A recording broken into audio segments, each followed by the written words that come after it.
Y'all, what is going on with Real Housewives of Atlanta? Different on that scissor.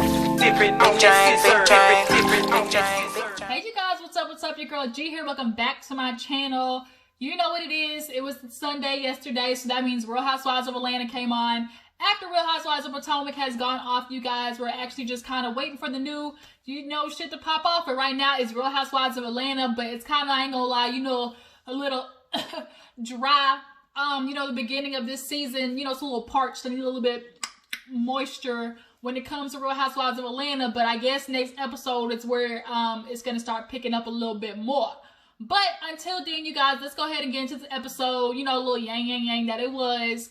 But if you're new to your girl's channel, appreciate you for tuning in. Thank you for clicking on one of my videos. Make sure you hit the subscribe button so you become a member of the Juice Box crew. Speaking of Juice Box crew, how are my Jujus doing out there? Has everybody, New Year been popping off? Has everybody been making their vision boards? Everybody before the, when it's the new year, you gotta start making your vision boards so you can make sure you get your year right. If you wouldn't know for good for nothing nigga, leave him. If you want to go get that job, go get it. If you want to start a business, go open it. It's the year to do it. 2021. If you live to survive the pandemic, that means God got something in store for you. And that's how I feel. So that's why this year is going to be my year. And that's on her.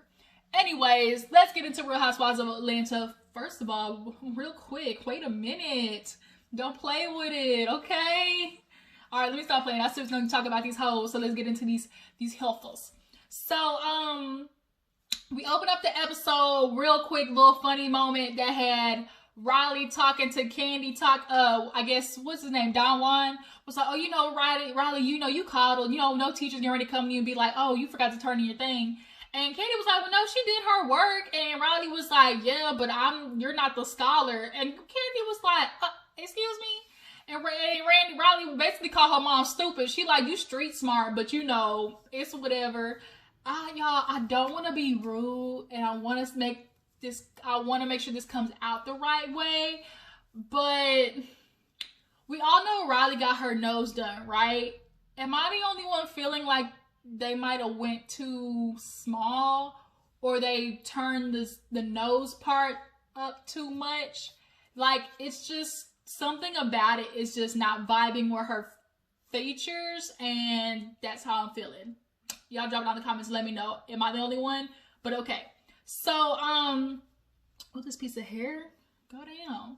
So, after that, Kenya, Cynthia, and Mel end up going to do yoga because these bitches are trying to lose that quarantine weight, trying to get more on it. I need to do the same thing. So, after they start doing the yoga and whatnot, of course, they got to sit there and talk. And Cynthia's trying to get advice from Kenya on what happened with Mr. Mike Hill. And she explains to Kenya, okay, this is a situation. We went to the venue and Mel's over there looking at Cynthia like, you gonna tell her the truth, nothing but the truth and the whole truth? And, excuse me, that was some Cheez-Its I just ate for lunch.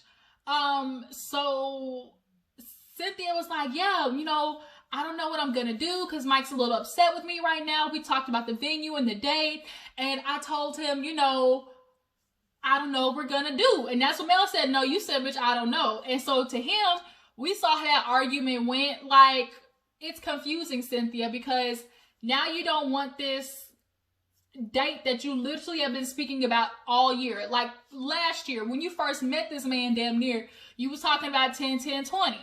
Now all of a sudden you tell him, well, if it's not gonna happen at the venue, then basically, we can just choose another date. But Mike in his head is still like, but what about 10, 10, 20?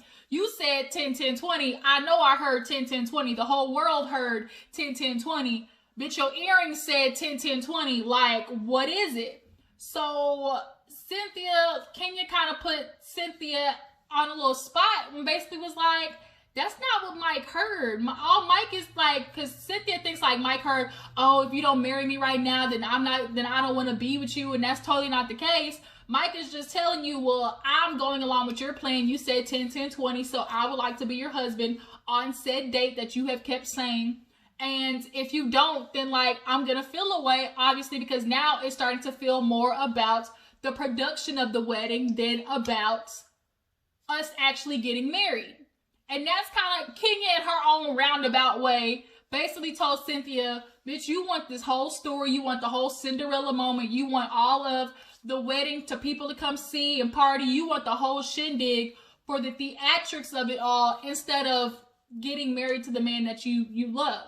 Because if it's about the date, what you have made it about, if the venue doesn't fit, then you would have figured out something else to get married on that date. So the fact that you're all of a sudden changing it now is what has everybody confused.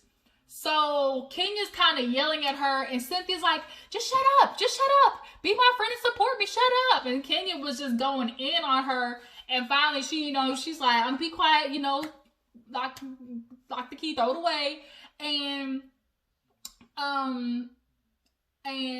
Cynthia's starting to realize, okay, maybe I need to go back to Mike and apologize for, how it came across. Personally, I already feel like Cynthia and Mike already kind of knew their plan, but of course they got to play it up for the season because Cynthia ain't got no storyline besides marrying this man that's going to probably cheat on her in the next, T-minus 2 to 3 years. So, I know that was messy, but, moving on, after Kenya basically told her, girl, you trying to do this for the show, and what she is, because these little young things is coming up on the scene. So after they end up talking, we move over to, what happened after that? Dang, did I forget the episode? Oh no, Drew. So Drew and Ralph are trying to finally get therapy, which they really freaking need. Now, what is kind of bothering me is the fact that Drew is sitting here saying, I don't know how many times we've been in therapy, 5, 6, 7, 8 times, and something is still not working. And I'm like, why is it taking y'all go to therapy this many times to figure out the issue or to get the issue and start working on it? That means, as she said, one of us is not doing the work, aka Ralph. And this is why y'all keep getting, reverting back to the same shit, because I'm not gonna lie, y'all, Ralph just really is not doing it for me. Like, Ralph is a grade A asshole. When you think of the word asshole, Ralph is right next to it in the freaking dictionary. Something about his energy just screams manipulative. It screams, do what I say. If you don't, I'm gonna cause a problem, which he does. Like, Ralph is just, I can't with him. So they're finally doing therapy, and first of all, can we stop with the goddamn clear face mask? That is not helping you get COVID. Put a freaking mask on and not this windshield wiper that you have on your face, because that's not what's going to protect you from COVID. You still breathing in and out of your nostrils with no blockage. I can't. But they go outside and start talking, and the therapist is like, look, we need to figure out what you both need in this relationship. And for Drew, it is like, a little more love, showing genuine care and transparency. And we know transparency is a huge thing for her, as it is, I'm sure, for a lot of people, because transparency is just another form of extension of trust. So she says that, and the whole energy, like when Ralph goes to therapy or is talking about something, literally it's as if, yeah, I hear what you're saying. Okay.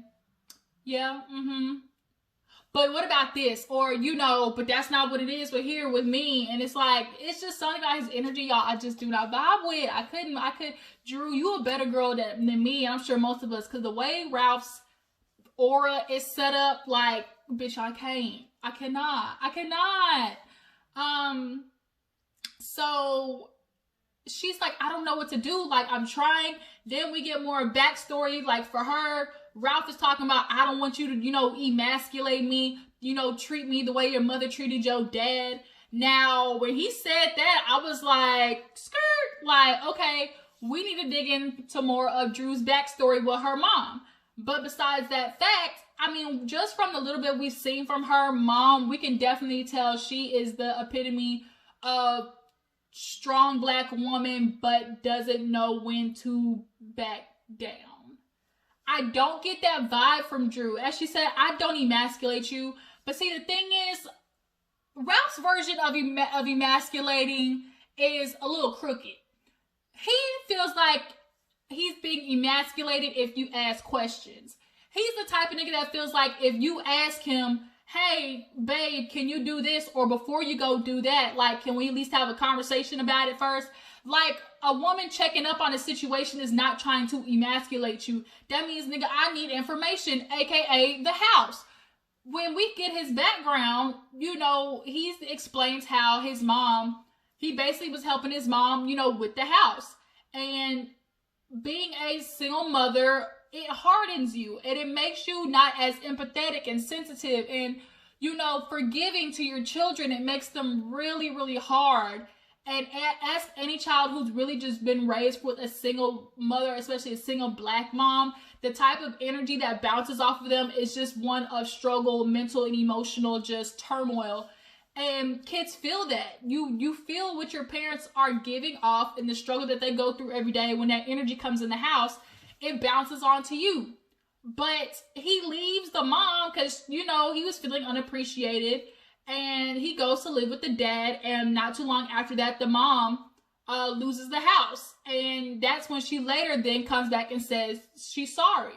And sometimes it does take for parents real big things happening for them to really understand or appreciate what the child is doing. Because parents feel, because I gave life to you, like whatever I'm doing for you, you better appreciate. Some parents are like that. You better appreciate. And because I ask you for something, that's the least you can do after I've been wiping your tail for so many years. And like parents like that, I just, but nonetheless, that's what the mom, like from the story he was telling, was giving off. But the dad, like he was saying, you know, with the dad, you know, it wasn't really too much going on there either. So then the therapist kind of takes that as, oh, you know, you need to listen, like the story, like, okay, he says the only time he's ever gotten an apology is when he's left. And she's like, I'm not pushing him. Drew is like, I've even literally went to therapy for myself so I can build the strength to be there to support him. And in my head, I'm thinking, if I got to do all this building for me, not even for me, but building myself strong enough to support a nigga, like, it should not be that exhausting, Drew. It shouldn't. It shouldn't. I just have a very probably hardened feeling for women in particular who put up with a non-conducive marriage, being a child of divorce. Like, it's when you watch it and it gets bad, like you realize two people who aren't meant to still any longer be together, like, don't draw that out. Because you're not happy now if you're not doing anything to fix it. You're only delaying the inevitable. But then your kids become collateral damage in the meantime of you being too weak to leave. And Drew, I feel like, keeps letting Ralph slide with his little sarcastic ass remarks and his ways of just being, because like she was talking, he's just like, and she was like, no, I don't do that. Like, she was like, no, I try to be there for you, but you know, how am I supposed to? Like, you're punishing me for what your mom did. And he like puts his hand on her shoulder and was like, oh, Drew. And like the way he did it was real, like, yeah, bitch, okay. And so she's like, what was that? Like, the energy behind him touching her shoulder was off. So his thing is a whole bunch of emasculating. See, he's one of those dudes, oh, you're not going to emasculate me, you too strong, da-da-da-da.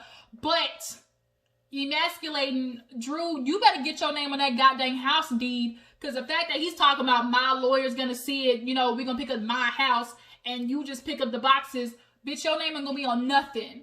Nothing.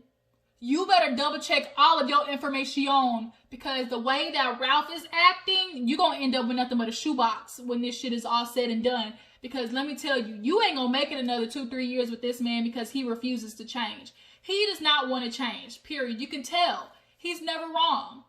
And I can't do it. So, after that, we see a moment where the girls get a call from Lauren. She wants to throw this surprise thing for Porsha, you know, for doing her Black Lives Matter thing. And let's see, LaToya, Kandi, and was it Kenya? I think went out to eat or something like that. And Kenya is getting a little freaky deaky in the head with LaToya.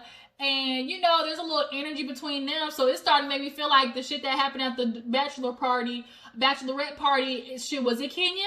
Did Kenya decide to lick the kitty cat? Like, meow, what is it? Like, her and LaToya got some weird thing going on. And you know, with a little liquor Henny get in your system,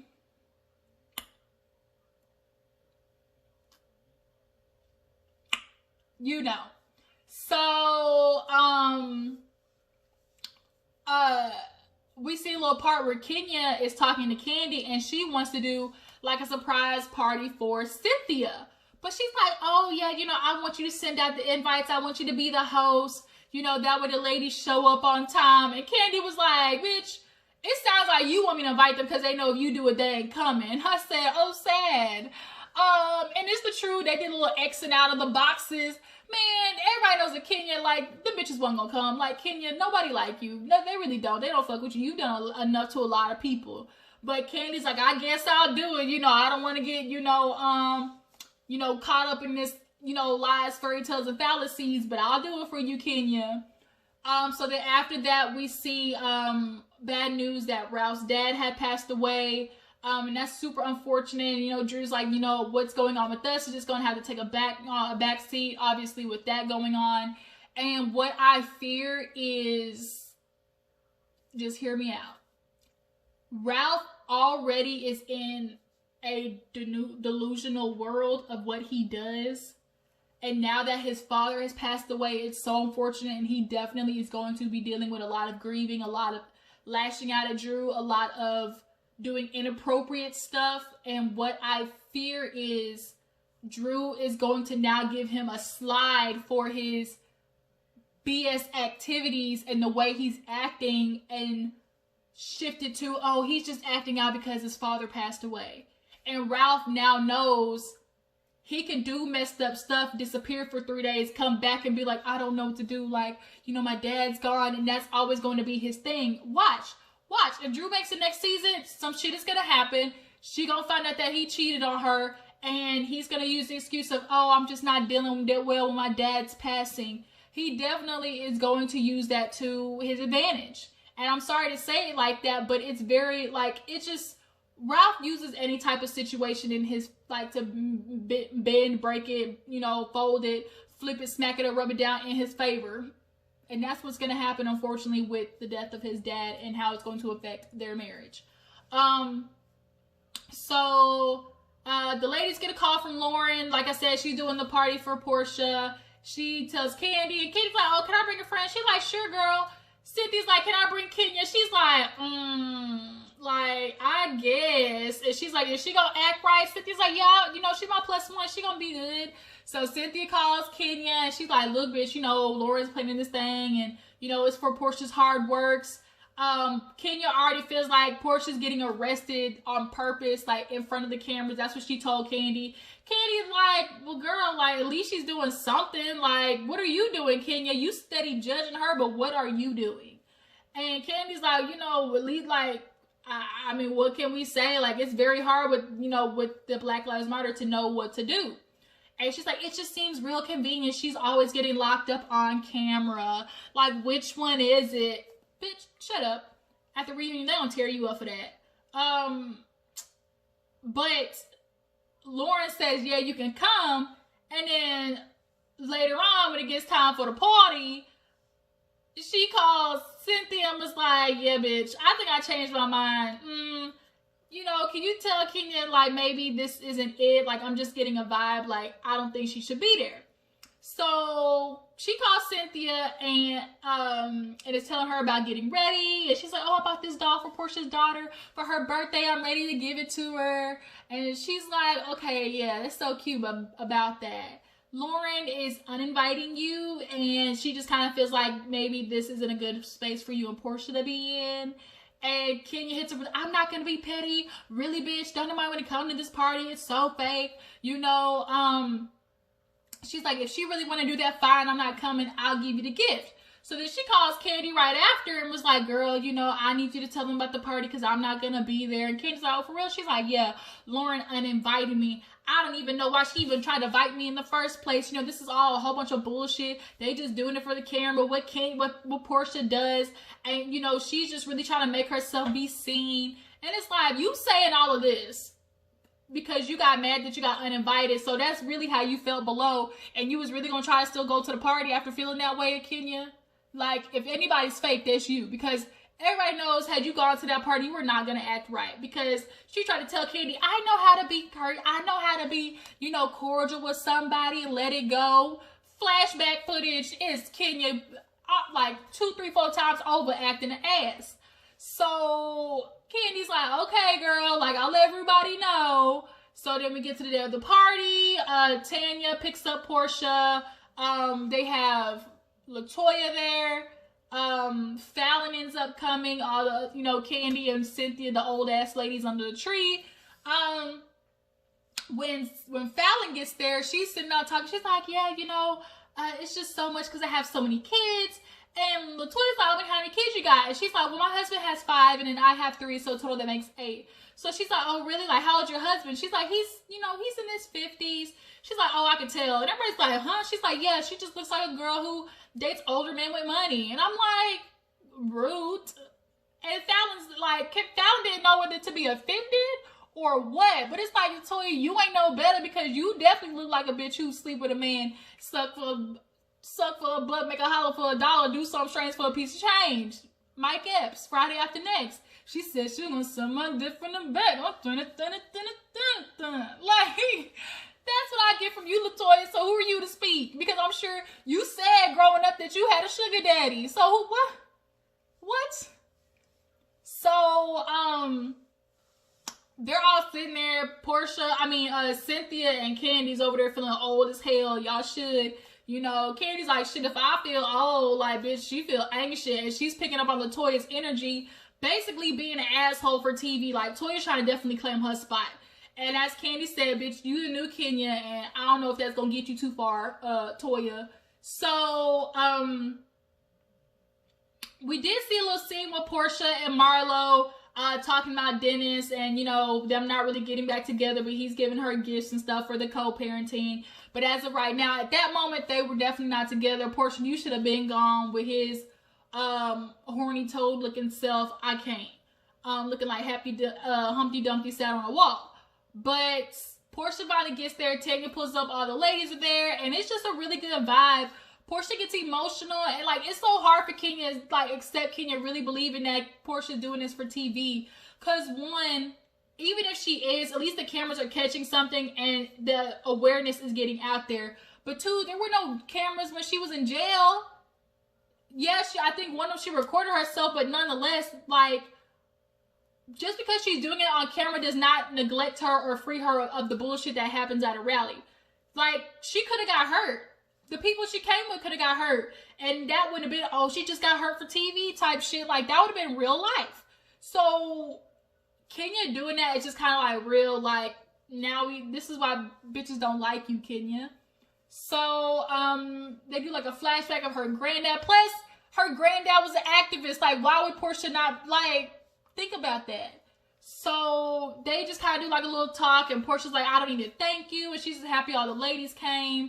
And, Kandi tells all the ladies to wear white for the surprise birthday for Cynthia. And they're like, oh, what is it? She's like, oh, you'll find out when you get there. And it's like, oh, bitch. And then I think it's kind of where the episode ended, just with Porsha and them giving her the doll from Kenya. She's like, oh my God, like, that's so cute, but we're gonna keep it where it is, like, you know, real cute from a distance.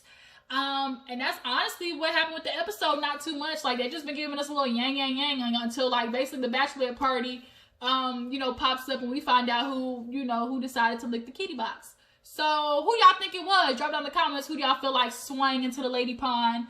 How do you feel about Ralph and Drew being together? And, as far as all of the ladies go, where should we go next with Real Housewives of Atlanta? What is the step that, or the type of energy or setup do you think Real Housewives of Atlanta should have, you know, to make sure it keeps going? Because it kind of really seems like Atlanta's starting to fall off, y'all. Just a little bit. They need some fresh blood to keep it moving. But you guys, yeah, that's pretty much it. Let me go here and, you know, fix me a little bit of food. I'm hungry. I appreciate you for tuning in. Make sure you like this video, subscribe to my channel. I will catch all you guys later. Deuces.